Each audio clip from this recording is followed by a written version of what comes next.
How's it going, guys? Shizukats here, and welcome to part 1 of my Glossom guide. In part 1, we'll be going over what characters and items I think are the most important to be preparing for the fight, and a bit of team building theory as well. In part 2, we'll be going over the mechanics of the fight itself. Before we begin, we of course have a couple disclaimers. First off, for those of you who are newer to COTC, just a quick reminder that Arena Champions are permanent content and will be available forever. If your team isn't strong enough to take on the fight now, just come back later with better equipment or higher level characters and try again later. As far as recommended levels to tackle this fight, I recommend for 4-star units to be at least level 65 to 70 with at least Awakening 1, and for 5-star units you'll probably want to be at least around 80 to 85. Secondly, this video will obviously contain spoilers for the fight, as we'll be going over certain details of the fight in order to justify the reasons why we take certain characters. If you want to go into the fight blind, close this video and come back later if you need to. Alright, let's take a look at what defensive equipment I think you should be using. Glossom is a very physically oriented character, with skills that deal high amounts of fan damage. Some of the enemy attacks can also deal lightning and light damage, but our priority in this fight is going to be bolstering our physical defense. As usual, HP is the best stat for improving the survivability of your characters, rather than using accessories that give additional defensive stats alone. Some of the best HP accessories available right now are a pair of 250 HP pendants, a 200 HP bangle, and a 200 HP and 20 SP belt. Stick these on the units that need the survivability the most. Also, as usual, dragon scarves should go on the units that you plan to have in the front row the most, which are mainly going to be your attackers. This lets their SP stay high to continue using skills. The best beastly scarves should go on the unit in the same row as your regen caster, since they'll never be the recipient of the regen skill, and can get regen from the accessories instead. Dragon Scarf 4 and Beastly Scarf 4 are now in the game in Donetsk, so pick those up and start putting them to work. Now let's move on to character recommendations. To understand who are the best units to bring to the fight, let's take a look at the enemy weaknesses first. Glossom is weak to Spear, Axe, and Dark, while the adds are weak to Sword, Axe, Wind, and Dark. With Axe and Dark being common weaknesses between all three enemies, these are going to be our main avenues of attack. Additionally, Glossom has a gimmick mechanic late into the fight where he locks his weaknesses to Spear and Axe away, meaning that you can only knock his shields with dark attacks or shield cracks from thieves, so we'll be taking that into account as well. Let's start with the MVP tier units. These are units that will make the fight significantly easier if you have them available. Returning once again in the MVP slot is Teo. He's still currently the only regen caster 5-star unit, which is just as important in the Glossom Cup as he was in the Tikilen Cup. However, he's also extremely useful for his axe in this fight as well, being able to use his dual harvest to great effect. Alongside Teo in the MVP tier is Primrose. In JP, we didn't have access to Primrose until several months after Glossom was already out, but in EN, she's available straight from the get-go. She absolutely murders this fight, being able to use her 2-hit Dark AoE to knock down all enemies' shields while simultaneously reducing both of their defenses. While it only debuffs for 2 turns per use, she'll be casting it so often that the debuffs will basically be permanent. You can also take one of her team-wide buffs, and which you use depends on your overall team strength in my opinion. For a strong team that wants to play a fast fight, you can take her offensive buff that gives attack, magic, and speed. But for a weaker team that needs more help staying alive, take her attack and defense buff to utilize the physical defense.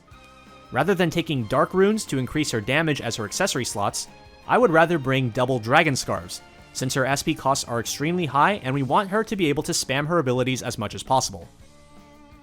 As usual, having an attack down debuffer is extremely important, as it raises the overall survivability of your entire team. Either Viola or Kurtz can fill this role, with Viola also having the added benefit of being able to apply defense down and utilize double wide burst. Next, let's take a look at attacking roles. With Dark being the most important weakness of the fight, especially in the late stages, our most important attackers will be ones who can utilize dark magic. Wingate and Heinz are 2 excellent choices for this role. Wingate has access to 2-hit dark AoE and 2-hit dark single target, easily ripping through enemies' shields. Heinz doesn't have 2-hit AoE, instead only having a 1-hit, but he is a better unit for actually inflicting damage, due to being a scholar and having the higher magic stat. If you have both, I highly recommend bringing both of them along. For apothecaries, any of the 4 can have a pretty decent impact on the fight. Rodion is probably the most attractive option, as he has 2-hit axe single target, 1-hit axe AoE, and 1-hit dark magic. Shelby has access to 3-hit axe single target as well as a single target heal, and has built-in regen for some extra survivability. However, she lacks the AoE axe and dark magic that Rodion has. Merit has 1-hit axe AoE, a single target heal, and gives passive regen to the character in front of her. She's a pretty good consideration to bring behind Primrose, as her passive HP regen can help Primrose to stay topped up and activate her own SP regen passive. Finally, we have Rita, who arguably brings the least to the table, but still has an axe AoE and single target heal. Next, let's take a look at some attackers for the other attacking types, like Sword or Wind. Fior is a great unit for clearing out the adds, as her 2-hit Sword AoE can make quick work of both of them at the same time. Additionally, her defense debuff nuke can be stacked with another debuffer like Viola or Primrose to cap the debuff value at 30% and set up a lot of damage. She even has dark magic that can be used late into the fight to lower Glossom's shields in the gimmick phase. For Wind, we have many excellent options. Tressa is the biggest standout with 2-hit AoE Wind for dealing with the adds, 3-hit Spear for dealing with Glossom, and a taunt skill, which can be very useful in the late stages of the fight when Glossom can start to deal a lot of physical damage. Heathcote is also a fantastic consideration, since he can use his Storm Burst during the front half of the fight and switch to using Triple Burst in the back half, lowering Glossom's shields even while he's locked his weaknesses to Dark only. Other Wind considerations include Odette, Tiki-Len, and Noelle, all of whom have 2-hit Wind AoEs, and Devon, who has a 1-hit Wind AoE, in addition to spear attacks and a defensive taunt that's very useful late into the fight, similar to Tressa. Honnet is actually a pretty hilarious option that has been used by JP players for this fight, thanks to Lind. Call Lind is an AoE sword attack against the adds, and a 1-hit spear nuke against Glossom. Her bow and lightning attacks have 0 effectiveness in this fight, which makes using her extremely funny. For supplementary healers, Hasumi is the best unit available. Being able to use heals and apply team-wide defensive buffs can both be extremely helpful. Mina is a similarly useful unit, also having team-wide healing and defensive buffs. You can also stack her 2 team-wide defensive buffs together to get 25% defense up on the entire front row. Millard is also a fine healer, able to use his attack down nuke to make sure Glossom's damage is as low as possible. Menno is one last healer recommendation. They have a 1-hit Wind AoE and can apply a little bit of team-wide healing as well. While the regen portion of their team-wide skill would only serve to extend the duration of Teo's, it's still a bit of extra security if you need it. With Primrose serving mainly as a dark DPS in this fight, Lynette can be brought as a dedicated buffer alongside her. She can also apply magic defense down to cap with Primrose's 2-hit dark AoE debuff.